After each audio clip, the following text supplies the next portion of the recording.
Welcome back to the Dr. Medic channel, everybody. My name is Justin, and today I am in the beautiful city of Madison, Wisconsin. It's so beautiful out here to check out UW Health MedFlight's air and ground program. We're gonna check out this cool EC145. Hopefully we get to go on a flight and go check out the beautiful countryside of Wisconsin, check out their ground ambulance, all the cool things that they do here. So much more to come on this story, so stick around on this episode of the Dr. Medic.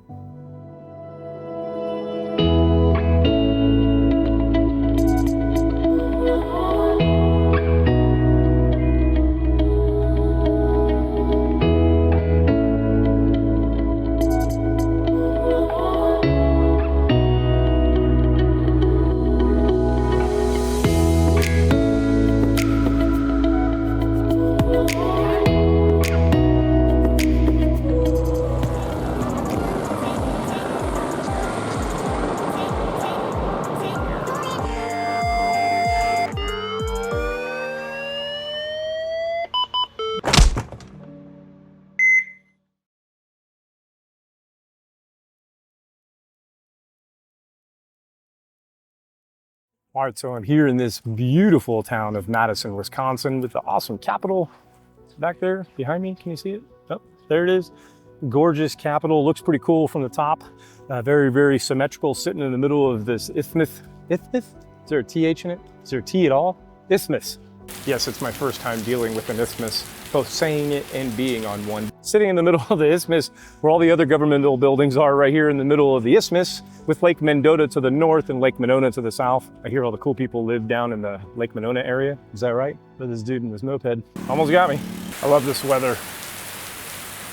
That this city was named after our fourth president with James Madison. Not only was he the fourth president of the United States, he was actually an original signer of the Constitution. Now, I don't know if that's as cool as signing the Declaration of Independence, but he did sign the Constitution along with 38 of his closest friends. And what's cool is that all 38 of his friends have a street named after him in Madison. And we're gonna go look at every single one of them. Okay, so let's get started with George Washington.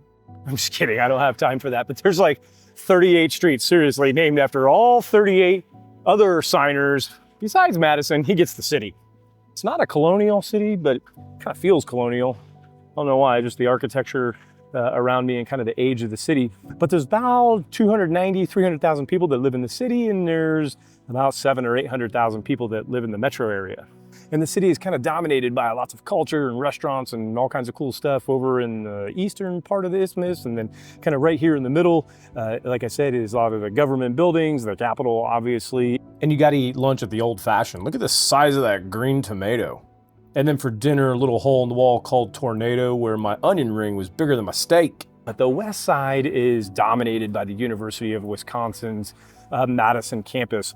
You know, most of their academic programs are there. The University Hospital is there. American Family Children's Hospital is there. You know, they're both level 1 trauma centers, which means they're both academic teaching centers for medicine as well, which means there's lots of residents, there's lots of fellows, and there's just so much going on over there. Super cool place.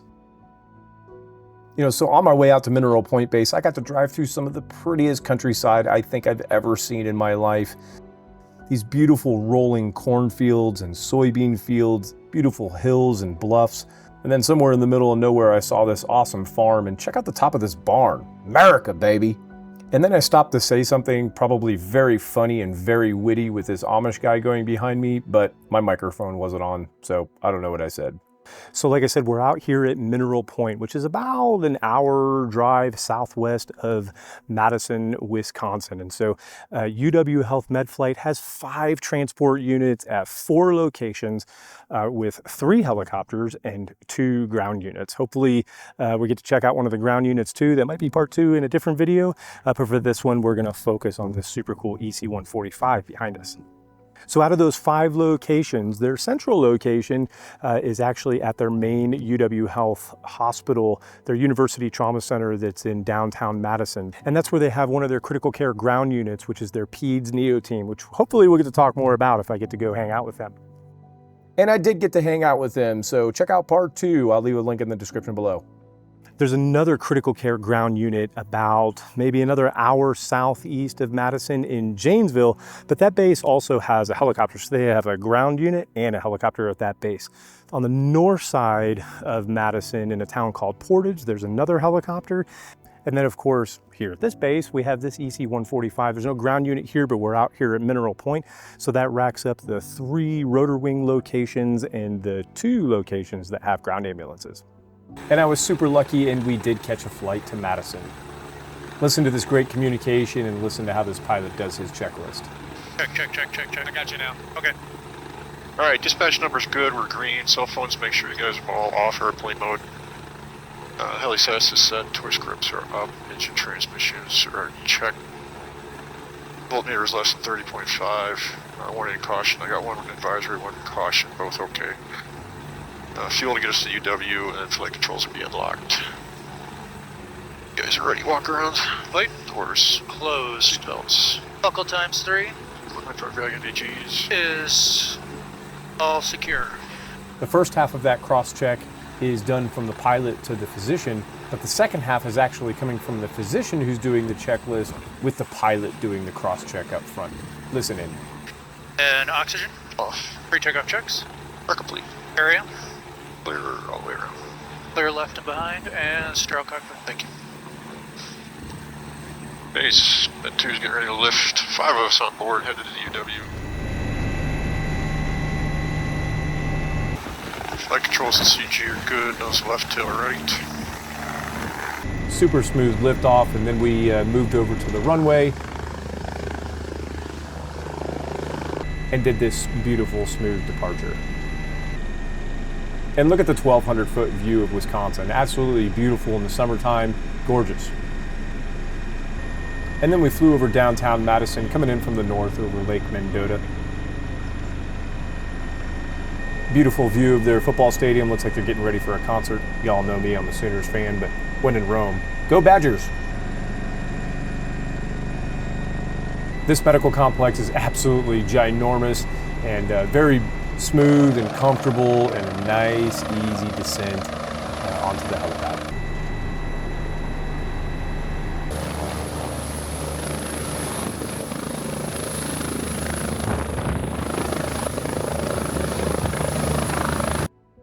And check out this gorgeous helipad. Looks like there's spot for 2, but I think you can actually fit 3 up there.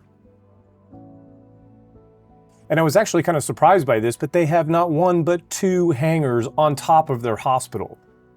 Now this is where they do a lot of their heavy mechanic work. They do have cranes here. And then I got another surprise when I walked into the other hangar and saw this awesome spare aircraft. You know, this was the 40th anniversary of UW Health MedFlight, and it was great to look at all of their history inside their base and inside their hangar here. Now, MedFlight did have a fatal accident many years ago, and while absolutely tragic, there were many lessons to be learned and lots of changes implemented since that time that have only made MedFlight a stronger and safer program. You know, this memorial here with the cranes is actually in the main entrance of the hospital, and I bet thousands of people walk past it each and every day and probably aren't even aware of its significance. I just really think it was a beautiful way to remember their fallen crew members. This actually is one of their simulation pictures from way back in like 1986 or something. Now, listen, working with students at my university, I have done emergency simulations literally thousands and thousands of times. And even out of all those times, I'm not sure I've ever really seen this many providers in the same location who are all this dedicated to being put through the simulations like this, where they have to make mistakes, then kind of get called out on those mistakes, and then learn from those mistakes, all in order to be able to provide better patient care and be safer out there in the field. The teamwork was phenomenal. I loved the emphasis on checklists and cross-checks, and at any given moment there were 2 to 3 simulations going on at the exact same time, and then every simulation had a facilitated debrief that took place afterwards, which, in case you're wondering, is where 99% of the learning takes place during the debrief. And then when all the simulations were done, there was actually a full program debrief for all of the nurses and physicians where they all participated. And then it was time to fly back home, and this time I got to sit up front.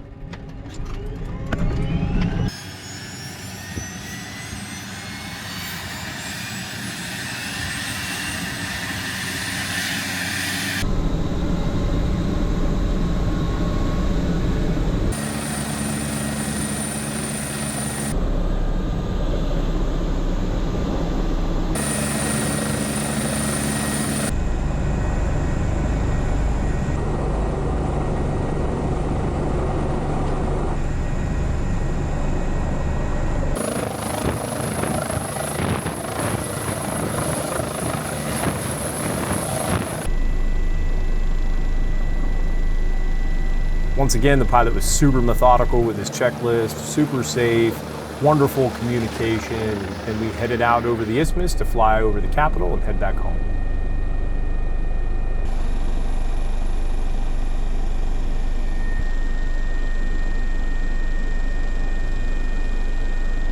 And on the way home, I got an awkward surprise.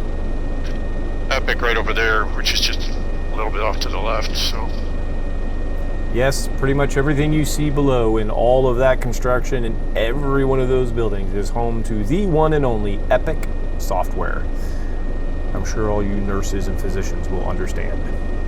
I've had a lot of bumpy flights in the EC145, but this was a really smooth flight all the way home, and the pilot was very patient and accommodating with me and answered about 4,000 questions that I had for him, and he kind of walked me through just how simple and efficient and safe their autopilot system is with their Helisas Genesis system that they use for, pretty much most of their flights, but of course is used on all of their IFR and instrument flights. Very safe, very efficient, and in my opinion, probably one of the most important safety features of this aircraft. And then we made it back to base without issue, and the pilot landed it on a dime.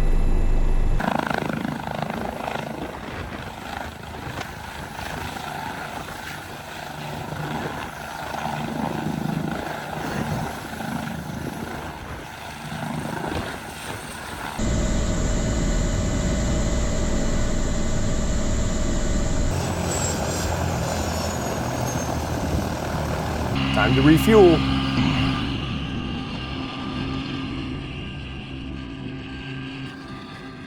So we don't really talk about it too much on this channel before because it gets kind of nerdy, but in the grand scheme of things, there's two types of EMS systems all across the world. Now these are very broad definitions, but first one's called the Anglo-American model, which is typically what you're probably used to. That's what Anglo-American, it's what we use here in the United States for the majority of our EMS. And that type of system is going to be some type of transport unit, could be a helicopter like this, or it could be a ground ambulance that has some level of pre-hospital provider on it. That provider could be an EMT and a paramedic, it could be two EMTs, it could be two paramedics, it could be an intermediate, it could be an advanced EMT, but it's some level of care like that. These types of systems, the Anglo-American is very common, you guessed it, in the United States, but also in the UK, in Australia, Canada. These places are using paramedics on ambulances to provide care. The other type is called the Franco-German model, which is far less common, but mainly utilizes a physician who is then supported by either a paramedic, a registered nurse, or a respiratory therapist. And it's very common, and you guessed it, France and Germany, but also places like Austria and Greece. You just don't see a lot of ambulances in most of Europe with paramedics and EMTs on them. In the UK, yes, but a lot of Europe is actually physician-based. Now, this is kind of long-winded to get to the point that an Anglo-American, which is what 99% of EMS systems are in the United States, is where they are showing up to some type of an emergency, some type of medical care, some type of trauma incident, and taking you to the hospital as quickly as possible. The Franco-German model, on the other hand, is more about bringing that hospital and bringing it to you, bringing those resources to the scene. Now, what do they do here at UW Health? It's kind of a hybrid model. Yes, they're obviously taking these patients to the hospital, but they're bringing the resources of the hospital to you. And so a lot of the things that I'm going to talk about with how this program works is kind of keeping that philosophy in mind of bringing the resources of the University of Wisconsin's hospital system out to the patient and the community. But either way, best of both worlds maybe is kind of ironic. I mean, this is the Dr. Medic channel. I'm a paramedic, and there ain't a paramedic in sight. Where's all the paramedics at? They got no paramedics here. So I just got here, and that airplane is not taking off. It's one of the physicians because he flies his airplane here, and he's got to go park that thing at the hangar across the street before he comes back over here and gets on duty. That's how they roll here. Did you fill the meter? So why would they do things so differently here? Why would they put such an emphasis on bringing the resources of the hospital out to the community when that's obviously going to cost a gazillion dollars more than the average system? Well, one of the big reasons is going to be with this amazing initiative that they call here that comes through the University of Wisconsin. It's called the Wisconsin Idea. that was actually derived from one of the earlier University of Wisconsin presidents with Charles Van Hise about 120 years ago, almost to the date, to be honest with you, who basically said that he would never be happy, he'd never be content until pretty much everybody in the state of Wisconsin, was to be able to feel the benefits of, I thought that was a person right there. Doesn't that look like a ghost? I thought that was a person, Jesus Christ. Anyway, he said that he would never rest or be happy until the benefits of the university was able to make a positive impact on every single family and household within the state. Pretty cool idea, and it's still embraced to this day. And that's kind of what public universities are supposed to be. They're supposed to be about, moving science forward, moving healthcare forward, and having an impact on the overall community. And they can do that by, by growing the best potatoes, making the best cheese, making the best cows, I guess. Back in the day, I don't know what day that was, probably a Thursday, sometime in the 1800s, somebody was like, let's have a dairy class. And so they started a dairy class, and now they have like a full-blown dairy school where they got their own cows somewhere out here on this isthmus, I think. And they make this kick-ass ice cream that it's melting all over my hands. Joy, ow. Oh, there it is right there. Center for Dairy Research. Research is cool. And manufacturing, innovative technologies, but also obviously by providing some of the best medical care in the state. Now those things they obviously make a major impact on the people of this community, on the people of this state. But another thing they do is they're big in research. Research is cool. Check out the website, buy a shirt. But by having such a big impact with the research, and even MedFlight participates in this, they've published a lot of cool stuff, but by having all of that research, they're able to make an impact over the entire world, because that's what research does. It gets published, it gets added to the body of literature, and it has an impact on the entire world. I'd say that Wisconsin idea is a pretty good idea. That guy Van Hise, he was a little controversial though. I mean, he kind of believed in eugenics, so he was pretty much wrong on that one. But I think the Wisconsin idea was pretty good. What do you think, Bucky? That's Bucky. Speaking of Bucky, say hello to the angriest mascot in NCAA sports with Bucky the Badger. Now, I visited the Capitol, and if I understand correctly, there's an ordinance within the city of Madison that no structure can be higher than the highest point of the Capitol, which I think is about 285 feet. But when you get up real close to the statue, you can see she's got this badger on her head. So based on how that badger is kind of sitting on her head and the rule about building height, I would say that means that the highest point in Madison is, well, a badger butt. You don't give a and it's interesting that I'm here because it's the summer of 2025, and this is the 40th anniversary of UW Health MedFlight. Now, I know we're here checking out MedFlight's current EC145, but they have probably one of the coolest histories of airframes going all the way back to 1985. Now, a lot of people know that MedFlight started in the famous Dauphine helicopter, but they actually didn't start in the more commonly known AS-365 Dauphine, but they actually started in the single-engine SA-360 Dauphine, which was, a super neat aircraft. And if you look closely, it actually has a landing gear wheel directly underneath that very recognizable Fenestron tail. But they did then quickly move to a twin-engine AS-365 Dauphine, which actually had retractable landing gear and was kind of the workhorse for MedFlight for many years. Now, somewhere in there, I believe in the early 90s, they actually had a stint of flying some Bell 222s that you can see here, which, while maybe it wasn't the best airframe for air medical, it certainly has to be one of the coolest. Then they switched airframes over to the Augusta 109s, which had this very distinctive kind of opposite livery between their two aircraft, eventually moving over to the EC135s for a while before finally switching to the current airframe with the beautiful EC145. Now, this service has been RN physician since the get-go. And in 1994, they also added a PEDS Neo team, which hopefully we get to talk more about in a little bit later. But that PEDS Neo team basically is consisting of a specialized either neonatal nurse or pediatric nurse, along with a very specialized neonate or pediatric respiratory therapist, which is a great duo to go out and pick up them tiny little babies that exist all across the state. So who's kind of on these ambulances? Like I said, obviously their main thing is that they're RN physician. And I like that they do that.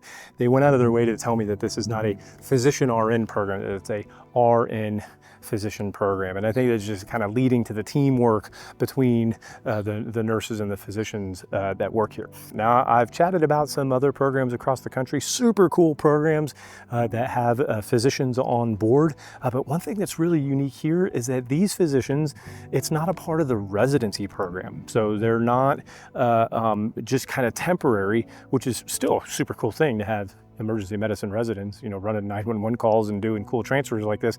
But here, every single one of the doctors, every single one of the physicians that works on these helicopters is a board certified emergency medicine physician. So this is like their full-time job. Now, they don't work all of their hours here. They have the main trauma ER in Madison that they work at, but they also, I think it's somewhere around 50-50, have to split their time during the week between working on this helicopter and working in the ER. All of the nurses that work here have to be super experienced. They have to have that ICU experience. They're very, very competent and experts in all of the critical care aspects that's going on. And so teaming that critical care nurse up with a board certified ER physician. I'm a paramedic. I mean, I think it'd be super cool to work on this helicopter, but I can't because it's nurse physician. But that's super cool because those physicians they're board certified ER physicians. And where do paramedics get most of their education? Who are they licensed to work under? They're typically licensed to work under some type of EMS physician who's board certified in an ER. But even though they have that registered nurse on this helicopter and the physician on this helicopter, they have that ground unit that I told you about that has their PEDS NEO team, which has that pediatric nurse and a pediatric respiratory therapist. But what if you have to fly one of those? Well, they will swap out or they will find some mixture of their crew to be able to put that PEDS NEO team on this helicopter, put the isolette in the back, take the stretcher out, put the isolette in, and then they can fly the PEDS NEO team. And a lot of times when that happens, the nurse who's already working on this helicopter also goes as an extra safety benefit because that nurse flies on this all the time and it helps to have one more person there for safety. Okay, what about the shift work here? The shift work, I love it. The nurses are held to 12-hour shifts with, I think they might max out at 14 or time out at 14 hours. So they kind of follow exactly what the pilots do. Now the physicians actually can work up to 24 hours at a time. Some of them work 12, some of them work 24s, but the nurses are all held to 12-hour shifts. And the pilots are obviously held to the 12-hour shifts, and the pilots and the nurses can both be timed out at that 14-hour time mark. They've got 3 helicopter bases, like I said, the one in Portage, Janesville, and then here in Mineral Point. And I love this, that they are staggered shift times, 7 o'clock, 8 o'clock, 9 o'clock, AM and PM, and they stagger them so that there's never just a complete, changing of the guard every single day at 7 AM or 7 PM. Instead, they stagger it so that they're not putting such a big burden on the entire system at one time. It's a great safety tool. What's the big advantage of having that emergency room physician here over a paramedic? Well, both are airway experts and, both are really good at emergencies, but those physicians are going to be able to take things so much further with their critical care capabilities, especially a lot of the critical care procedures that they can perform out in the field. Yes, absolutely, there are critical care paramedics out there across the country who can do chest tubes and maybe do some central lines, but these guys do it all the time. It's what they were trained to do. They can do minor surgical procedures out in the field. They're bringing years and years of residency, of their med school. A lot of them probably are fellows as well. And so by the time that they get here, they've got 12, 16 years, somewhere in that ballpark, of emergency medicine education. And that's just an amazing resource to have. And so basically as many things as they can do in the ER, they can do on this helicopter. In addition to that PEDS NEO team, this crew is also obviously very well educated and experts on transferring patients with impellas and balloon pumps. They do a ton of ECMO. They do pediatric ECMO. Sometimes they might bring along a cardiothoracic surgeon to cannulate out at a rural hospital along with a perfusionist.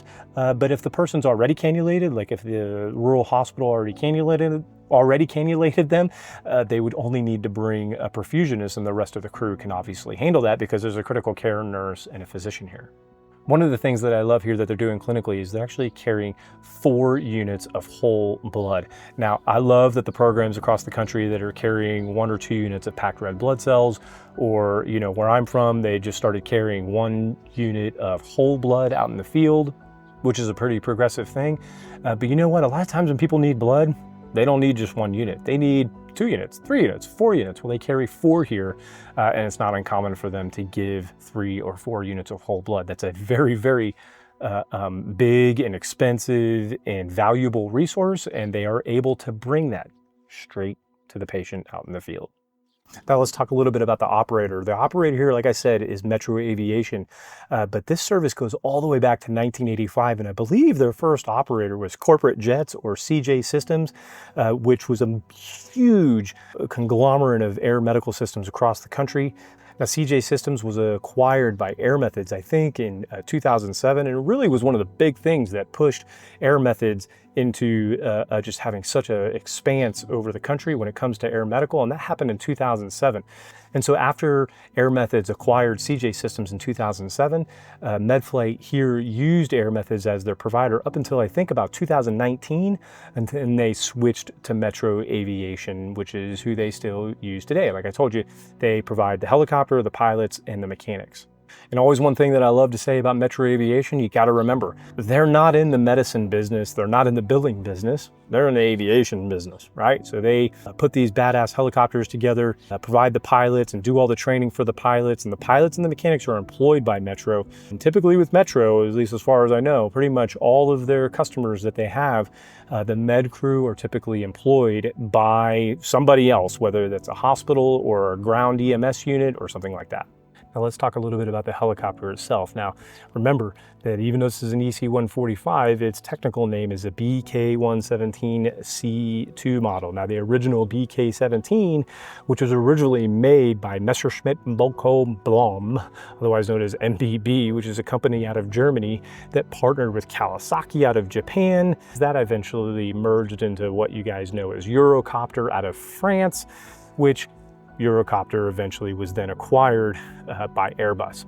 That gives us this 2021 Airbus Messerschmitt Bölkow Blohm BK117C2 model, otherwise simply known as the EC145, and this particular one is an E-Light model. Now, I've shown you the E-Light model a couple times before, I think at the University of Utah, University of Cincinnati.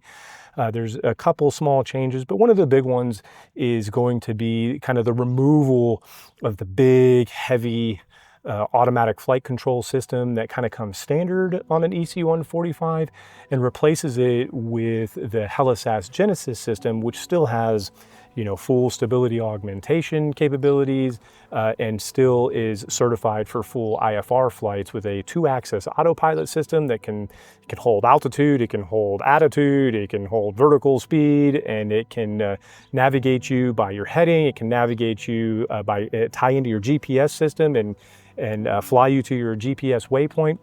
It's an amazing, amazing system, saves some weight, which it allows this helicopter to perform a little bit better and probably carry a little bit more weight as well. Okay, and so even though that Helisas Genesis unit allows this helicopter to still be IFR certified, you know, there's plenty of air ambulance services across the country that say that they're IFR capable or say that they have an IFR aircraft, but they never fly IFR. Now, that's still good that they have an IFR capable aircraft, especially if they get into emergencies. But you know me, one of the big things comes down to simulation. If it's not something that you do all the time, even if you have the capability, sometimes it can be pretty difficult. This is why sometimes we have those problems with inadvertent IMC, right? Well, in this aircraft, at this program, they fly IFR all the time, 2, 3, 4, 5 times a week, because they have instrument approaches to pretty much, I think, every little airport in their coverage area, a bunch of the hospitals. The main hospital in Madison that's elevated that I showed you already has an instrument approach and departure to it. And so absolutely, they can either pick up a patient here at this airport, or they can depart from this airport and go to another small airport or another small hospital to either pick up a patient or rendezvous with an EMS patient in IFR conditions. Now, they're not flying this thing in thunderstorms or something like that, but when the conditions go below the regular VFR minimums, they can file an instrument flight plan, plug it into their computer in this, and take off and go get the patient. That's just, you know, and if they're doing that 2, 3, 4, 5 times a week, that's 2, 3, 4, 5 patients that either they might be losing, or maybe one of those might be one that would normally be risky if they didn't have the capabilities. So that's just another just added benefit and investment that this program that it has to pay for, right? It has to come on, you have to have the aircraft, you have to have the capabilities, you have to train the pilots, you have to keep them proficient in it, and they are. And so, and one of the most amazing things about having an instrument program that flies instrument approaches and departures and flights, you know, on the regular, is that should they find themselves in inadvertent instrument conditions, it's really not that big a deal because they're used to doing it all the time. All they've got to do is switch over their modes and fly it like they do when they normally do when they're doing instruments, and it's no big deal. The stress is a lot lower. Their proficiency and expertise in the procedure is way, way higher, and it's just another thing that adds to the overall safety. Now, this particular EC145, I believe, is a 2021 model and was actually assembled at Airbus's Columbus, Mississippi plant, which then it probably went over to Shreveport, Louisiana to get the medical interior outfitted by Metro Aviation. Some of the defining factors that make this helicopter such a high performer is that hingeless rotor system that they have, which is actually, I think it's a full titanium hub. What an amazingly cool piece of hardware is giant titanium hub, super cool. Has two, not one, two turbo mecha or Saffron, however you want to argue about it, Ariel 1E2 turbo shaft engines. They both make, you know, about 775 horsepower. This aircraft is able to cruise at about 135 knots, has a range, I think just under 400 nautical miles, like 370 or 380 or something like that. Has a max operating altitude of 18,000 feet, which means absolutely nothing over here in Wisconsin, since their highest elevation, I think, is about 400 or 500 feet. Side note, women in EMS are cool. This is Dr. Medic, she's in EMS. Isn't that weird? How do two paramedics, she's a nurse too, how do two paramedics or nurses ever get together and get married? That's weird how that happens. But anyway, one cool thing up here in Wisconsin is they had their first all-female flight crew here, I think in 2020, which was crazy times with COVID and everything. What a stressful time that was for everybody. But at the same time, they were doing the first all-female flight crew. Well, this day has come to an end, everybody. That's my day with UW Health Med Flight. What an amazing flight I got to have flying across this state into Madison. An amazing group of clinicians, the physicians, the nurses, the pilots and the mechanics as well. I met a bunch of the executive team. I met a bunch of the academic researchers who are involved, and it's like everybody's on the same page. It's amazing what things, what good you can do in the world when everybody's on the same page about trying to have an impact on your community and doing amazing things. Hey, if you want me to come check out your cool helicopter, send me a message below or visit my website at thedrmedic.com, and you can find a place to send me an email and we'll hook up and see if we can do it. Either way, the Wisconsin idea, I think it's a great idea. And if more states embrace that idea, we might have more cool helicopters like this flying around doing a bunch of cool stuff. Till next time, we'll see you on the next episode of the Dr. Medic. You all be safe, be nice to each other, and have a great day.